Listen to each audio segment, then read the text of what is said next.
시청자 여러분 안녕하십니까? 뉴스데일리 베스트 민앵커입니다. 국민의힘 대선 선대위가 우여곡절 끝에 본격적으로 채비를 갖추고 오늘 출발하게 됐죠. 한 달이라는 시간 동안 김종인과 이준석의 목리로 각종 논란이 발생했고 그 사이 유권자들의 피로도는 상당했습니다. 지난달 5일 윤석열 대선 후보가 선출된 이후 국민의힘이 보여준 행태는 실망스러움을 넘어 무책임의 극치였죠. 대선을 넉 달 앞둔 제1야당의 모습이라고는 믿기 어려울 정도였습니다. 여러분 아시다시피 이준석 당대표는 당무를 거부한 채 지방을 돌며 대선 후보를 겨냥한 일종의 무력 시위를 벌였고, 김종인 전 비상대책위원장은 권한 문제에 있어서 목리를 거두지 않았습니다. 이런 모습은 유권자들과 지지자들로 하여금 권력 다툼으로 비춰졌고, 이 혼란한 틈을 타 본격적인 선거운동에 나선 더불어민주당 이재명 후보의 추격을 허용하고 말았습니다. 그리고 당이 혼란에 빠진 사이 민주당에서는 인재 영입과 관련한 이른바 조동연 파문이 발생했지만 제대로 된 정치적 공방 한번 못 해보고 오히려 야당 당대표의 가출 사태가 여당의 불리한 뉴스를 덮어주는 그런 형국이 되고 말았습니다. 이런 과정들 속에 김종인 전 위원장과 이준석 당대표에 대한 비판 여론도 상당했었죠. 이러한 비판 여론은 윤석열 대선 후보가 김종인과 이준석을 단죄해 주길 바라는 여론으로 번졌습니다. 하지만 윤석열의 선택은 그들을 포용하는 것이었습니다. 자신이 대선 후보로서 가진 권력의 일부를, 아니 전부를 내주더라도 김종인과 이준석을 끌어안았습니다. 바로 이 점을 놓고 잘한 일이다, 못한 일이다, 이 논란의 여진이 계속되고 있는 것인데요. 또 결국 누가 이겼다, 누가 졌다, 이런 말들도 많이 회자되고 있는 상황입니다. 저도 이번 사태와 관련해 정말 피를 토하고 싶은 심정으로 할 말이 많지만 모든 걸 정권교체라는 큰 대의 뒤로 잠시 치워두겠습니다. 다만 한 가지, 이준석 대표에 대한 아주 큰 잘못 한 가지는 반드시 짚고 넘어가야 할 필요성이 있다고 봅니다. 대선은 누가 뭐래도 후보 중심으로 돌아갈 수밖에 없는 그런 구조를 지니고 있죠. 이견이 있으면 내부적으로 조정하는 게 좋은 방향이라 할 수 있습니다. 하지만 당대표가 공개 파업을 벌이며 후보의 양보를 강요하는 전무후무한 일이 벌어지고 말았습니다. 이런 논란이 외부로 표출된 것 자체가 선거에 부정적인 영향을 미치고 말았는데요. 여러분 아시다시피 윤 후보는 대선 후보로 선출된 직후 진행된 여론조사에서 이재명 더불어민주당 대선 후보를 꾸준히 지속적으로 앞서왔습니다. 하지만 이른바 이준석 가출 사태가 벌어지고 윤석열과 이재명의 지지율이 붙기 시작했죠. 대선 승리 가능성이 커지자 내부 인사들끼리 권력 다툼을 벌이는 것으로 비춰졌고, 국민의힘 사람들이 한 달 동안 내분을 벌인 결과물은 윤석열 후보의 지지율 하락과 리더십 붕괴였습니다. 하지만 윤석열 후보의 결단으로 국민의힘 내분 사태는 윤 후보와 이 대표의 지난 3일 울산 회동을 계기로 일단 봉합이 됐는데요. 이 대표는 선거운동에 복귀했고 김종인 전 비대위원장도 선대위에 합류했습니다. 이로써 윤 후보와 국민의힘은 한 달간의 허송세월 끝에 이제서야 대선 레이스 출발선에 서게 됐습니다.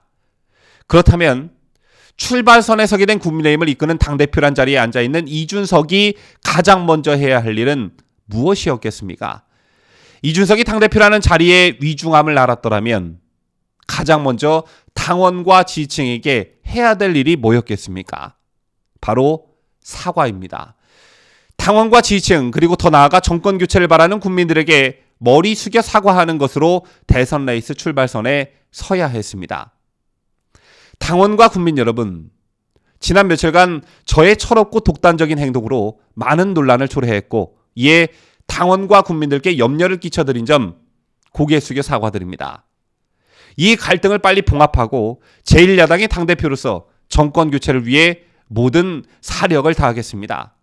우리 당의 대선 후보인 윤석열 후보를 대통령으로 만들고 여러분의 정권교체라는 염원을 제1야당 대표인 제가 받들겠습니다. 그동안 어리숙한 저의 행동에 다시 한번 고개 숙여 사과드립니다. 이 정도의 메시지는 나와야 했습니다. 이게 당원과 국민에 대한 예의이자 도리 아니겠습니까? 또 당대표에게 정권을 드리겠다며 자존심을 누르고 이준석 대표를 치켜 세워준 대선 후보 윤석열에 대한 화답 아니었겠습니까? 그런데 지금 이준석이 보여주고 있는 모습은 오만함과 거만함 그 자체입니다. 논란을 일으킨 것에 대한 사과와 반성의 모습은 온데간데 없고 누구의 말 맞다나 점령군 행세를 하고 있습니다. 혹여나 이준석 대표가 대선 후보를 누르고 당을 장악했다는 일종의 쾌감 또는 나만이 이번 선거를 승리로 이끌 수 있다는 어떤 착각에 빠져 있다면 이거야말로 이번 대선의 가장 큰 리스크가 될 것입니다.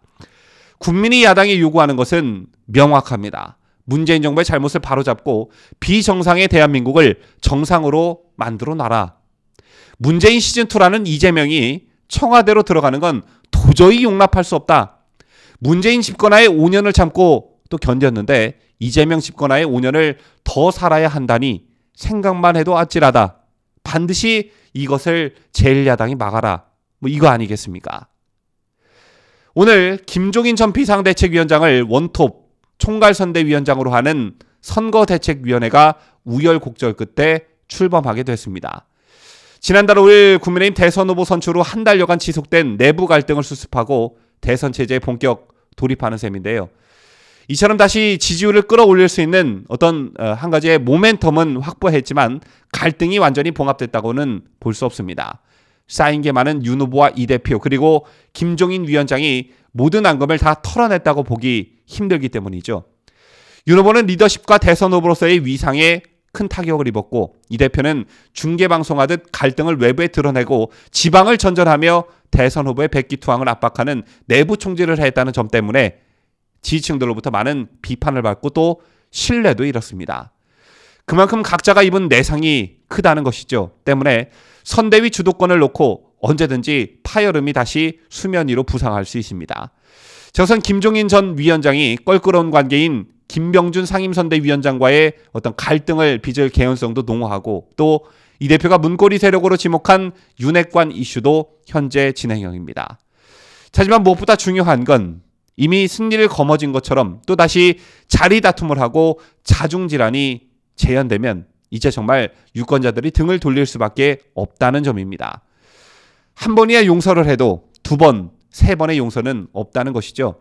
이 점을 명심하고 지금 자신들에게 주어진 시대적 사명이 무엇인지 그에 맞는 말과 행동은 무엇인지 가슴에 새기는 오늘 선대위 출범식이 되기를 진심으로 바라겠습니다. 지금까지 저는 자유대한민국을 수호하는 뉴스데일리 베스트 민앵커였습니다.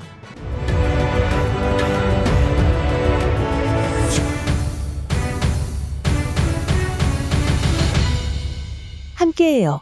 뉴스데일리 베스트.